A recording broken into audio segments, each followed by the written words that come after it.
கிருபையை பற்றிக்கொண்டவர்கள் பாகம் 4 மனந்திரும்பின கள்ளன்.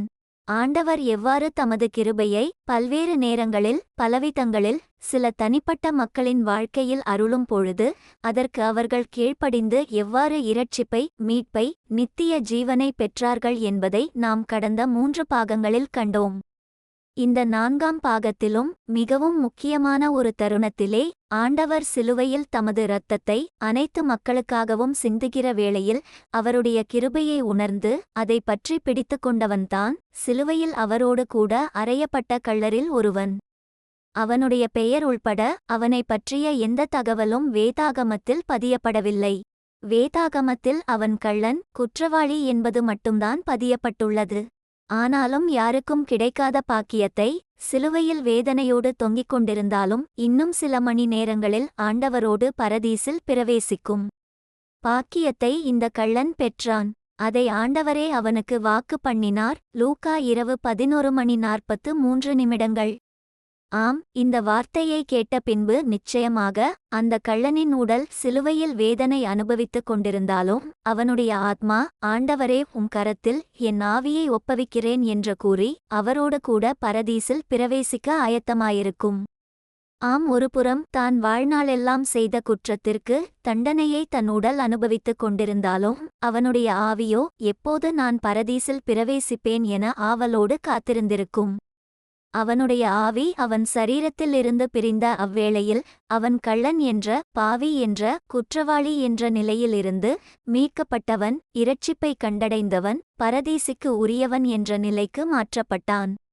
இதற்கு காரணம் ஆண்டவர் அவனுக்கு கொடுத்த கிருபையின் தருணத்தை அவன் பற்றிக் கொண்டதே ஆகும். இங்கு விசேஷமான காரியம் என்னவென்றால் மற்றவர்களுடன் ஆண்டவர் இடைப்பட்டார். ஆனால் இங்கு ஆண்டவர் அவனிடம் ஒரு வார்த்தை கூட பேசவில்லை. ஆனால் சிலுவையில் அவர் தொங்கின காட்சி, அவருடைய முகரூபம், அவர் வாயிலிருந்து வெளிப்பட்ட வார்த்தைகள் அவர் தேவகுமாரன் என்பதை அந்த கள்ளன் உணர்ந்து கொள்ளும்படி செய்தது.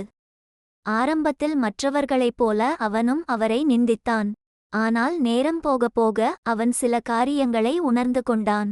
அதனால் தன் வாழ்வின் மரண தருவாயில் அருமையான மீட்பை பெற்று நேரடியாக பரதீசுக்கு ஆண்டவருடன் சென்றடைந்தான்.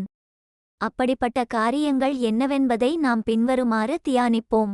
லூக்கா இரவு 11:33 கூறுகிறது. கபாலஸ்தலம் என்று சொல்லப்பட்ட இடத்தில் அவர்கள் சேர்ந்தபொழுது அங்கே அவரையும் அவருடைய வலது பக்கத்தில் ஒரு குற்றவாளியையும் அவருடைய இடது பக்கத்தில் ஒரு குற்றவாளியையும் சிலுவைகளில் அறைந்தார்கள். இதே நிகழ்வு மத்தேயு 27:38 மார்க்கு மதியம் 3:27 பதிவு செய்யப்பட்டுள்ளது. ஆனால் மத்தேயுவிலும் மாற்கு சுவிசேஷத்திலும் அவரோடே கூடச் சிலுவைகளில் அறையப்பட்ட கள்ளரும் அந்தப்படியே அவரை நிந்தித்தார்கள். மத்தேயு 27:44 மார்க்கு மதியம் 3:32 என்று பதியப்பட்டுள்ளது. ஆனால் அதன்பின் நடந்த இந்த அருமையான சிறு நிகழ்வை லூக்கா இரவு 11:39 -43 பின்வருமாறு பதிவு செய்கிறது. அன்றியும் சிலுவையில் அறையப்பட்டிருந்த குற்றவாளிகளில் ஒருவன், நீ கிறிஸ்துவானால் உன்னையும் எங்களையும் இரட்சித்துக்கொள் என்று அவரை இகழ்ந்தான். மற்றவன் அவனை நோக்கி, நீ இந்த ஆக்கினைக்குட்பட்டவனாயிருந்தும் தேவனுக்கு பயப்படுகிறதில்லையா?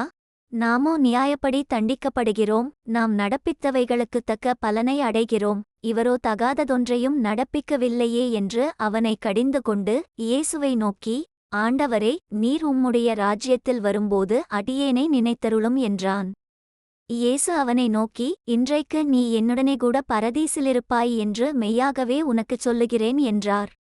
இதில் மிகவும் அருமையான காரியம் என்னவென்றால் மொத்தம் உள்ள 5 வசனங்களில் முதல் வசனம் மற்றொரு கள்ளன் பேசுவதை பதிவு செய்கிறது. 2 மற்றும் 3ஆம் வசனம் மனந்திரும்பின கள்ளன் மற்றொரு கள்ளனை பார்த்து பேசுவதை பதிவு செய்கிறது. லூக்கா இரவு 11:42 வசனம் மட்டுமே மனந்திரும்பின கள்ளன் ஆண்டவரை பார்த்து பேசியது பதியப்பட்டுள்ளது. இறுதியில் லூக்கா இரவு 11:43 ஆண்டவர் அவனுக்கு கொடுத்த மறுமொழி பதியப்பட்டுள்ளது. நடந்த காரியங்கள் உரையாடல்கள் ஒரு சில மணித்துளி நேரமாயிருந்தாலும் அவனுக்கு அது நித்திய இரட்சிப்பை கொண்டு வந்தது. அதனை ஒவ்வொன்றாக தியானிப்போம். லூக்கா இரவு 11:39 கூறுகிறது. அன்றியும் சிலுவையில் அறையப்பட்டிருந்த குற்றவாளிகளில் ஒருவன், நீ கிறிஸ்துவானால் உன்னையும் எங்களையும் இரட்சித்துக்கொள் என்று அவரை இகழ்ந்தான். இங்கு இந்த கள்ளன்தான் செய்த குற்றத்திற்கு தான் வேதனை அனுபவித்துக் கொண்டிருந்த வேளையிலும் அவனுடைய துர்க்குணம் இன்னும் மற்றவரை காயப்படுத்துவதிலேயே இருந்தது. ஆண்டவரை சுற்றியிருந்த பரிசேயர் மற்றும் யூதர்கள் அவரை இவ்வாறு இகழ்ந்த பொழுது அவனும் அதே வார்த்தைகளை சொல்லி இகழ்கிறான். மற்ற சுவிசேஷங்களில் பதியப்பட்டுள்ளபடி மனந்திரும்பின கள்ளனும் முதலில் ஆண்டவரை இழந்தாலும் நேரம் செல்ல செல்ல அவர் சிலுவையில் சொல்லிய வார்த்தைகள் மற்றும் ஒருபுறம் பரிசேயர் மற்றும் அவர்களுடன் சேர்ந்தவர்கள் ஆண்டவரை இகழ்ந்தாலும் அவருக்காக கதறி அழும் மற்றவர்களையும் அவன் கண்டபோது அவனுடைய இருதயத்தில் மாற்றம் உண்டானது. லூக்கா இரவு 11:40 கூறுகிறது. மற்றவன் அவனை நோக்கி, நீ இந்த ஆக்கினைக்குட்பட்டவனாயிருந்தும் தேவனுக்கு பயப்படுகிறதில்லையா என்று. ஆம், முதலாவது தேவ பயம் அவனுக்குள்ளாய் உண்டானது. சிலுவையில் அறையப்பட்டது மனிதரால் மட்டும் உண்டான தண்டனை அல்ல, அது தேவனால் தங்களுக்கு அளிக்கப்பட்ட தண்டனை என்பதை அவன் உணர்ந்து கொண்டான். மேலும் லூக்கா இரவு 11:41 நாமோ நியாயப்படி தண்டிக்கப்படுகிறோம், நாம் நடப்பித்தவைகளுக்குத் தக்க பலனை அடைகிறோம், இவரோ தகாததொன்றையும் நடப்பிக்கவில்லையே என்று அவனை கடிந்து கொண்டு, இங்கு தான் செய்தது தவறான செயல்கள் என்பதும் அதற்கேற்ற தண்டனையையே தான் அனுபவித்துக் கொண்டிருப்பதையும் அறிக்கையிடுகிறான். இங்கு 2 காரியங்களை நாம் காணலாம். 1, அவனுடைய இருதயத்தில் தேவ பயம் உண்டானது. 2, அவன் தான் பாவி என்பதை உணர்ந்து கொண்டான். அதற்கான தண்டனையையும் அவன் மனதார ஏற்றுக்கொண்டான். அதே நேரத்தில் ஆண்டவர் படும் இவ்வேதனை அவருக்காக அல்ல என்பதை உணர்ந்து கொண்டான். அதுவே அவன் உணர்ந்து கொண்ட மிகப்பெரிய சத்தியமாகும்.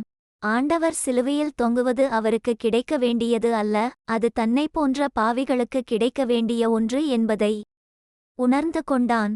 ஆனால் ஆண்டவர் சிலுவையை ஏற்றுக்கொண்டார் என்றால் நிச்சயமாக அவர் மீட்பராகிய கிறிஸ்துவாகத்தான், மேசியாவாகத்தான் இருக்க வேண்டும் என்பதை அவன் உள்ளம் உணர்ந்து கொண்டது. ஆம், ஆண்டவர் அவனுடன் தனிப்பட்ட முறையில் இடைபடாவிட்டாலும் அவர் சிலுவையில் தொங்கிய காட்சியே அவனை இரட்சிப்பதற்கு போதுமானதாக இருந்தது.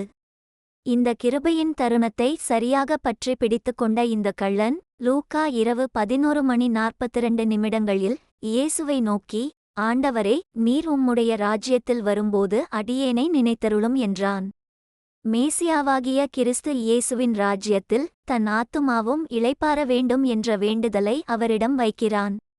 சிலுவையில் வேதனை மத்தியில் தொங்கிக் கொண்டிருந்த அவ்வேளையிலும் ஆண்டவர் அவனுடைய இருதயத்தில் உண்டான மாற்றத்தை கண்டார். 3.5 வருட ஊழிய காலத்தில் அவன் ஆண்டவரை சந்திக்காமல் போனாலும் இந்த கடைசி மணித்துளியில் ஆண்டவர் அவனுக்கு மேன்மையான பரதீசை வாக்கு பண்ணினார். இயேசு அவனை நோக்கி, இன்றைக்கு நீ என்னுடனே கூட பரதீசிலிருப்பாய் என்று மெய்யாகவே உனக்குச் சொல்லுகிறேன் என்றார். லூக்கா இரவு 11:43 ஆம், நித்திய வாழ்வுக்கான மேன்மையை அவன் தன் உலக வாழ்க்கையின் இறுதி மணித்துளிகளில் பெற்றான். அவனுக்கு கொடுக்கப்பட்ட இந்த சிறிய கிருபையின் தருணத்தை பற்றி பிடித்துக் கொண்டான். இச்சம்பவம் ஆண்டவர் எப்படிப்பட்ட மனிதனின் வாழ்வையும் எப்படிப்பட்ட சூழ்நிலையிலும் மாற்ற முடியும் என்பதற்கு நமக்கு ஒரு நம்பிக்கையின் சான்றாக உள்ளது. இப்படிப்பட்ட ஆண்டவருடைய கிருபைகளை நாம் இவ்வுலகில் வாழும் வேளையிலேயே பெற்றுக்கொள்வோமாக. ஆண்டவர் அருளும் மீட்பை, இரட்சிப்பை இம்மையிலும் மறுமையிலும் பெற்று அனுபவிக்க ஆண்டவர் கிருபை பாராட்டுவாராக. ஆமென். அல்லேலூயா.